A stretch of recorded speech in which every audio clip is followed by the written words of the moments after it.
Jonathan from Dash. Welcome to the podcast. Excited to have you today. Thanks for having me, Jeremy. It's a pleasure to be here and be a part of this.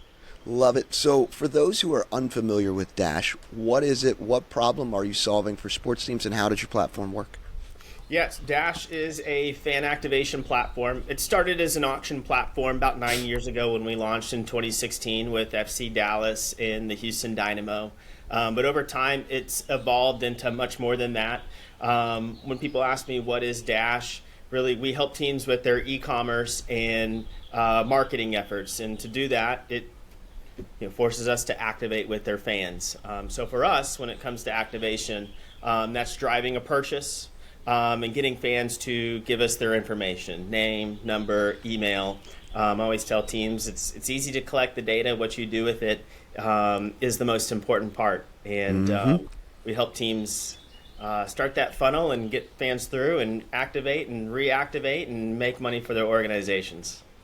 Love it. Where did the idea come from? Because you were working in sports before and kind of ran into a brick wall, right? Yeah, so it's a great question. I'll take you on a quick Dash journey real quick, an elevator pitch of sorts. So I started my sports career back in 2010 with FC Dallas. I was in ticket sales. Our team was hosting pen and paper auctions on our concourse. And I said, Melissa, everybody's walking in with one of these things. We should digitize this process. Did a little bit of research and realized there was no company out there that was connecting teams and their fans through charitable auctions. And I thought that was just such a great idea. Everyone's getting on their phones now, being able to get memorabilia from your favorite teams directly from the games you're attending. And a lot of the times, too, most of the auction revenue that comes through Dash goes right back into the communities that individuals live in. So I am not a technical person at all, Jeremy. I am much more sales, marketing, entrepreneurship. So I was going around Dallas, Fort Worth to different meetups and startup events looking for people who could help me build a platform that teams would get excited to put in the palms of their fans' hands. I got on an elevator one day and met the guys who built the digital platforms for brands like NBC Universal, WWE, Nat Geo, Nickelodeon. I mean, the who's, the list goes on. I give Jason my little 30-second elevator pitch, and we get off the elevator, and Jason's like, okay, I'll help you start this business. Real casual. So we took the idea to concept to revenue in 60 days. Wow. We brought a product to market in April of 2016 and have since grown to partner with 400 sports teams all across the United States, Canada. We process about $15 million in sales with our team just this last year alone. And as we started with auctions, teams started to say, Jonathan, this is great. Can you build us an instant purchase functionality? We want to be able to sell tickets, merchandise, game experiences, chuck-a-pucks in fun and compelling ways before, during, and after our games. Can you build this? We said, absolutely. So we checked that box. We have some teams who they're hosting raffles and sticking their hand in a fishbowl and pulling out a red raffle ticket. And they said, Jonathan, can you help us create a tool that allows us to sell tickets on the internet? We need to be able to facilitate more credit card transactions. And we said, absolutely. And that's been a great revenue generation tool, lead generation tool, a great sponsorship vehicle for our teams. But in addition, when I was at FC Dallas, one of our best and my best lead generation tools as a ticket sales rep was standing on the concourse, standing next to the Wheel of Destiny, where fans could come up and write John Doe at phone number 555 at johndoe@yahoo.com and spin the wheel for a prize. And, there may be some people who contest this thought, but I can guarantee you there are more John Does that live in the Dallas-Fort Worth area than anywhere else in North America. So as we continue to build our platform, and really the auctions are the hook that have brought teams on board and fans on board, but as they use our platform more, they start using more of the functionalities to activate, engage, bring value to their ticket department, their merch department, their sponsorship department, their community department. And we've been very fortunate to be able to work with some really great individuals across all these sports teams who are lean in, entrepreneurial. I always tell people we work with the most creative people out there, and that's sports folks, just like you and I and the folks that listen to the podcast here. So that's what Dash has become, is this kind of comprehensive fan activation tool that helps teams facilitate credit card transactions and identify quality leads that they can pass on to the most important people in their organizations to drive more revenue. One of the big takeaways that I got from that was when teams came to you and said, hey, can we add this? Can we try this? Can we do this? You guys weren't like, nope, this is it. This is the only thing that we do. You were willing to kind of pivot and add and what have you to make it easier for teams. So I think that says a lot about your organization, says a lot about kind of the direction of where you're trying to go here. Yeah, well, I appreciate it. In entrepreneurship, you always are kind of pivoting and listening. About the only thing we do stay focused on and we don't change is that we only work with sports teams. Mm-hmm. We are only building a software and a service to empower sports teams. So there's a lot of things that get auctioned off on the internet, and there's a lot of big businesses like eBay or even familiar name Deal Dash. Mm-hmm. They stay in that lane, and that's great for them. But for us too, we could have gone in those types of directions, but everyone that works at Dash, we love sports. Everyone's been a client of Dash. We've worked in front offices, and our very specific focus of working with sports teams has allowed us to listen closely and build the things that teams are asking for that empower and grow their business. And so if you're unwilling to change on many things, that can be detrimental. But if you're unwilling to change on your vision of changing the way that fans get their hands on the most authentic sports memorabilia and game experiences, which has always been our North Star, we've been able to pivot in the right ways to bring more value. You mentioned kind of the fan expectations are changing over time. I mean, it's just Apple phones in general, like they can do way more things than they could 10 years ago.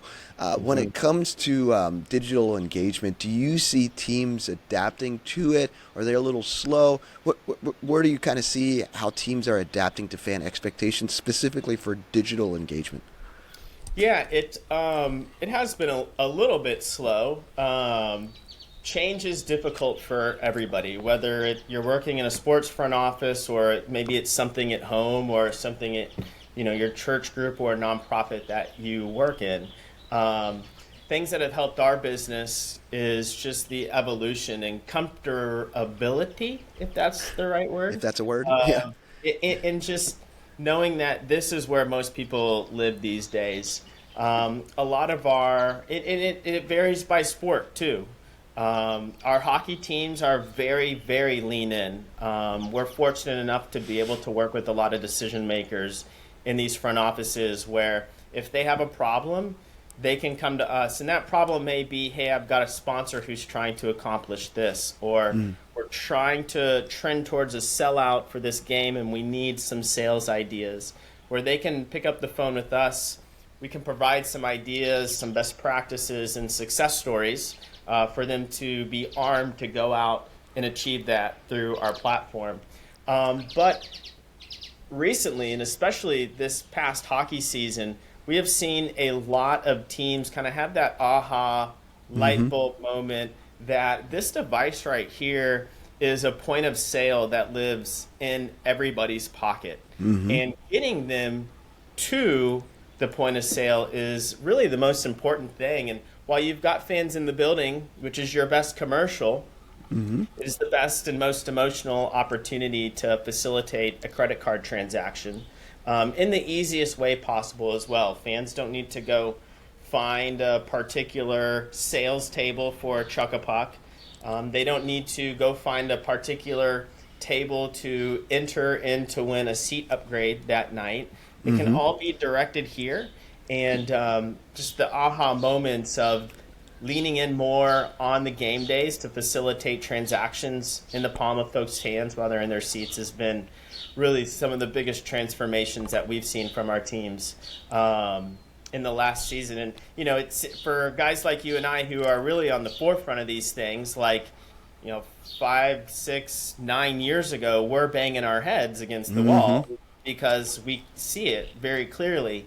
But I have empathy for the folks that work in the front offices. I mean, most people working in front offices are wearing 4 or 5 different hats, so it's not as clear when it comes to our kind of specific niche when they're worried about other things like turnover, players coming and going, the Friday, Saturday homestand, that's 3 days away, and they still got to sell a couple thousand more tickets. I can totally understand, but yeah, totally. It's hard to see through the forest when you're stuck in the trees. Is that saying specifically? 100%, and it takes businesses like ours to help stay top of mind, to help drive front office innovation as well. Yep. What are some good promotions? You mentioned Chuck a Puck, which is marvelous. I think some sports and baseball teams do kind of splash for cash and some of those types of things. What are some other great promotions that you've seen outside of your jersey auctions that you guys are doing that are just fantastic and teams are kicking butt with? Yeah. One this past year, I'll toss out a couple. One is jerseys. It's a great moneymaker for teams. And it is our highest selling item for teams across the board, is being able to get that jersey. As a fan, you can wear it to work. You can wear it out to Friday night with your buddies. Friday night jersey auctions. So season-long activations. Every Friday, a team will put up 2 jerseys that are specific to the Friday night jersey auctions. And what's neat about it is it can almost be a throwback to, or it can be a player who is up and coming that is very popular. But it's just 2 jerseys every Friday night exclusively on Dash, and that's the only time to get it. Another one that's been a lot of fun too, which has turned into a really strong sponsor activation for our teams, is first goal puck auctions. So when that first goal is scored, that puck goes up for auction, and fans have the opportunity to take that puck home at the end of the night.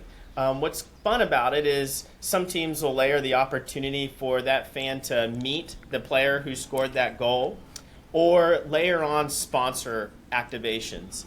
If you've got 32 home games every single season, well, that's 32 opportunities to get a sponsor in front of that fan. And depending on what the goals are for that sponsor, it may be generating nonprofit revenue. It may be generating impressions, or generating an experience that aligns with that brand that brings a surprise and delight and smiles to fans as well. So really, Friday night jersey auctions, first goal pucks.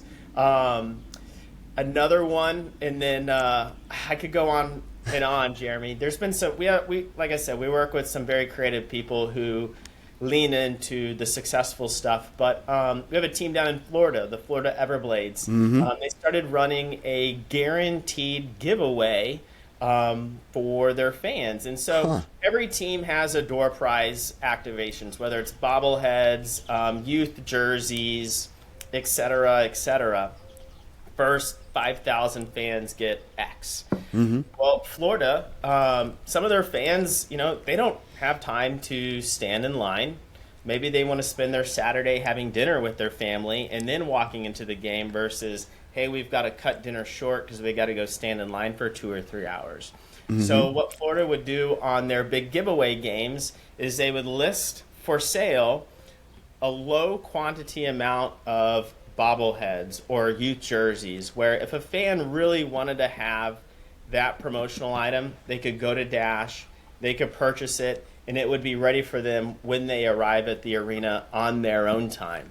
And that's been fantastic. I mean, this past year alone, it was a first-year program, and they generated $17,000 selling 400 items throughout the season.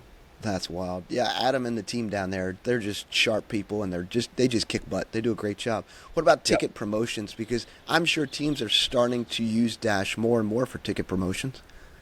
They are. It's anything from selling premium inventory to exclusive season ticket holder activations around renewal period, to mystery tickets. Mystery tickets was not something I was familiar with when I was selling at FC Dallas, but our creative group here, literally sitting around on a Saturday thinking of more ways that we could sell fun items on Dash, decided, well, why can't we sell tickets? And it's an idea that actually came from a merchandise activation that the Tucson Roadrunners had activated against when COVID had just started. So COVID hit. The Roadrunners had just purchased a bunch of merchandise for in-store sales. Well, their season got cut short by 4 or 5 games, and they came to us and said, well, what can we do to move some of this inventory? And we said, hey, we've got some teams who are selling mystery merchandise items.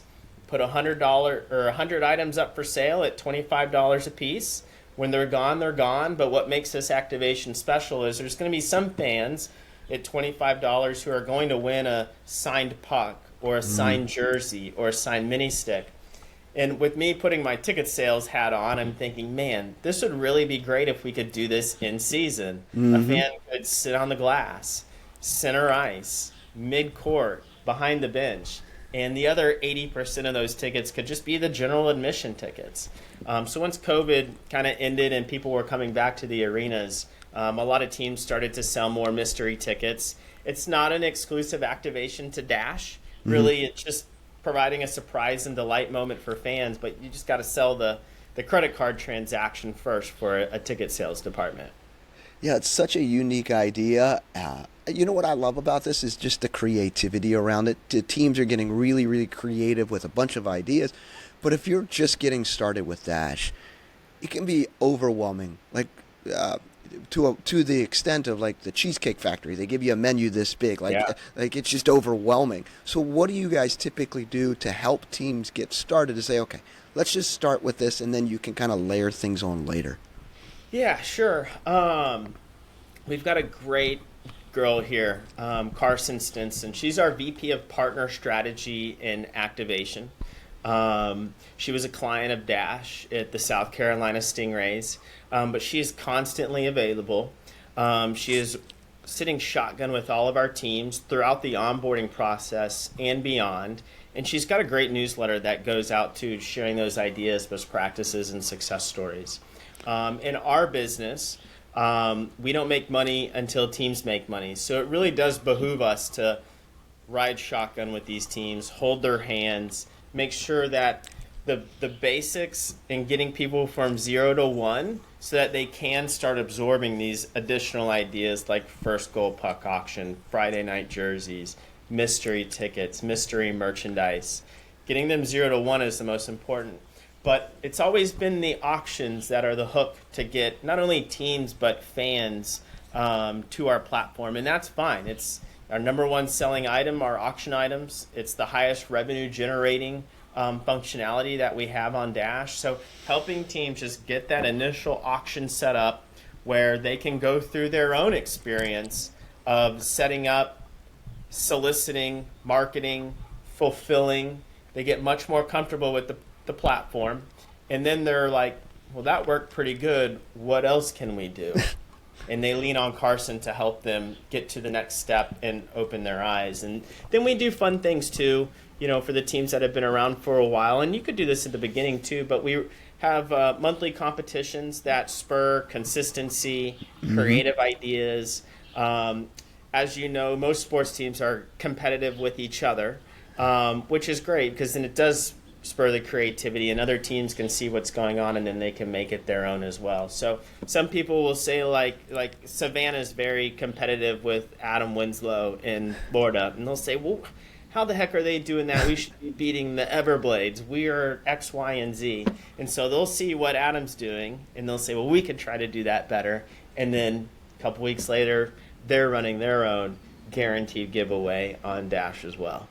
Yeah, and I think that's one of the kudos to Carson, because I constantly see on LinkedIn what she's sharing, what teams are doing, and it's celebrating the efforts and the ideas and the creativity of the teams. So that just spurs more ideas, spurs more sponsorship activation. So it's just a great. She's a great employee, marvelous ideas are getting shared, but you're right. Teams are competitive. They want to beat the next guy for sure. Yep. One of our big challenges in our business is something that's very simple, and it is helping teams understand what success actually looks like, right? You may think that I sold 50 items in a week. Wow, that's really great. And then a team like Coachella will go out and sell 350 items in a week. And you're like, well, I didn't know we could do that. And it helps to break the barriers of what is actually possible. So we spend a lot of time focused on how do we show teams what success really looks like, and then take them through the steps, whether it's hand holding, it's our newsletter, it's posts you may see on LinkedIn, for them to get to where they want to be too. One of the, is a salesperson, I mean, you probably know this too, is like not being fearful to try new things. Yep. Failure is an absolute huge part of the process as well. You could fail 8 out of 10 times, but you might find 2 things that absolutely crush it for you, which can help change the course of your business. Absolutely. And when it comes to pivoting, like we were talking about here just a little bit ago, that's part of the way we pivot. You try new things, and what works, it sticks with, and what doesn't, well, now you know. But at least you tried. That's exactly right. And I think sometimes teams get nervous about trying new things. Well, our fans aren't they're really old, or they don't adapt to digital technologies. And it's like, you know what? Yes. Let's just give it a try and let's see what happens, right? You got to stop making buying decisions for your fans before you've even given them the opportunity to do that. That's one of those things that I pull my hair out here is teams will say, I don't think our fans will do that. Well, have you tried? No. Well, go out and try it. Don't, as a sales leader, you cannot make the buying decision for your fans. Let them do that. Spot on. Spot on. So one of the pieces that we haven't talked about is the data side of things. So you're collecting an enormous amount of data for teams. What does it look like on the back end, and how can teams use the data that they're collecting from these types of sales, not only just from sponsorships, but tickets to promotions and so forth? We do collect a lot of data. Not all of that data is something that we share automatically with teams. So, for example, are your fans using an iOS device or an Android device? What model is it? We don't share that kind of stuff. We see it, and we make our decisions when we build software for it. But for teams, and it was when I first started in sports, I was floored by how much of an emphasis there was on just collecting email addresses and building a database. And so for us, the biggest things that we share are names, numbers, and email addresses with teams. When somebody goes to make a purchase, that is an indication that they're buying something in an endorsement of your brand. They're also a great lead to follow up on too. Hey, I saw you bought a $100 XYZ or a $70 puck. Like, who's the hockey fan in the family? What made you want to buy this? We do take it several steps further beyond just the name, number, and email, which are the most important. Like I said earlier, like collecting the data is one thing. What you do with it is another. And one of the reasons we don't share too much data is that the most important data is the leads that are coming through and the individuals who are activating with your front office. Some of the other data, though, that we do share is purchasing habits, like how many auction items are you selling, instant purchase items are you selling, what percentage of revenue is that, the number of individuals who are coming to your activations. One of the things in our business, because we started with a very minimally viable product. I mean, it was just an auction, and it didn't have a lot of data. We weren't sharing that data. But as more teams were running more auctions on Dash, we started to see the viewership numbers were huge. You would see 1,500 to 2,000 people would tune into Macon Mayhem auction or an FC Dallas auction. And teams would maybe only sell 20, 30 items at a time. So with that type of audience and a low number of items being listed, displaying that data to the stakeholders and the revenue generating decision makers, we weren't doing it at the time. So we made a simple tool within Dash where we could include those stakeholders within the front offices to receive those recap emails that said, here's the number of items you sold, here's the number of people that purchased, here are some ideas of what you can do to drive more revenue. And it really is just putting more sales in front of your fans. If you're spending all that time and effort and marketing to get people to only buy 30 items, well, why would you not list another 90 to 100 items while all the Correct. folks are there? Yep. Yeah, and I think that's what I would think about. If you were a new team, you would start off with a few. You're like, all right, I'm just going to dip my toes in the water here. But when you get numbers like that, you're like, all right, I know I can. There's lots of people who are going to these pages, checking this stuff out. Let me just add a bunch of stuff. Why not? It won't hurt. Let's see if we can make some money here. Yeah, you're exactly right. And, Dash is most teams have a Shopify store. Very passive e-commerce experience. Pretty much all of us are familiar with it. Yep. Dash is very different in the sense that it's an active, participatory e-commerce experience that drives urgency throughout the sales process, which can be tough for selling tickets or sponsorship or merchandise in a store. Where on Dash, most of the sales they're in and they're out, and you move on to the next promotion that your club is hosting. So there's countdown timers, there's quantity timers on all the instant purchase items. Auctions are naturally competitive. They're emotional. They get people very stimulated. Most people want to win. There's limited items that are available. So it really does drive a lot of urgency for fans to get in and make that purchase, and for teams to get in and out and then on to the next activation that they're listing to drive more sales. What do you think is, technology is going to continue to evolve. AI is changing things. It just, things are moving really, really fast. Where do you think digital sponsorships, digital activations are going to go in the next few years? Yeah, that's a great question. I'd seen a post on LinkedIn not too long ago that talked about how people aren't sponsoring your team anymore. They're partnering with your team. And the reason they're partnering with your team is because they need you to drive some type of ROI, whether it's growing the number of great experiences that are associated with your brand, such as winning that first goal puck and meeting that player, and the kids in the family are smiling because it's an experience they wouldn't be able to get anywhere else.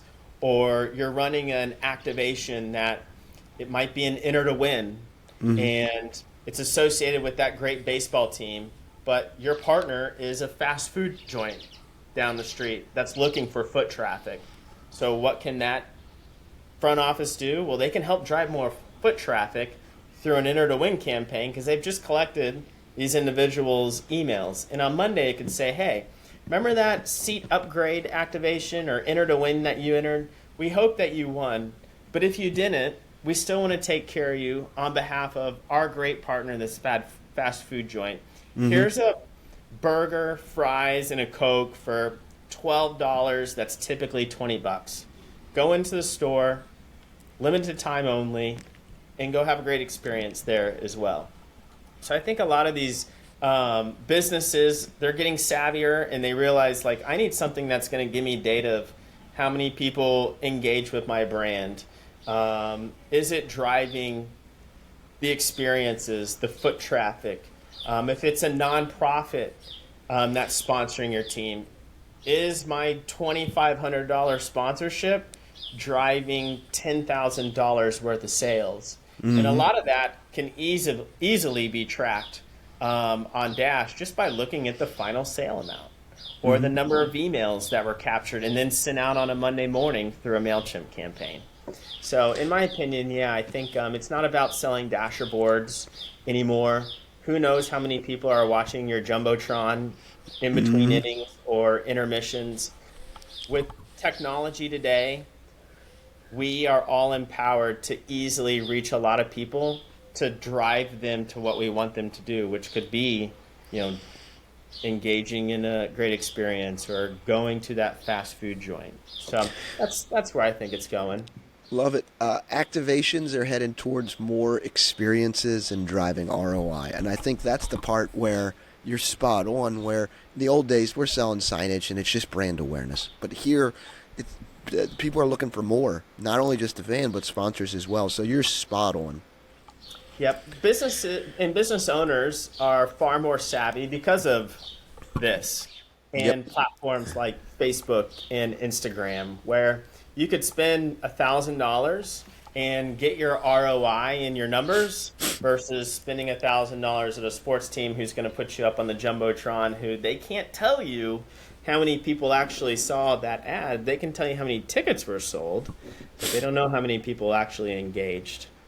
Yep, yeah. I love the direction of where you're headed, and I love the entrepreneurship about it, where you're just constantly pivoting and making things better for teams. Like I love everything you guys are doing. So you got a fan over here for sure. Oh, thanks, Jeremy. You got it. Appreciate Well, I it. appreciate you coming on, and looking forward to continuing to follow along in your journey.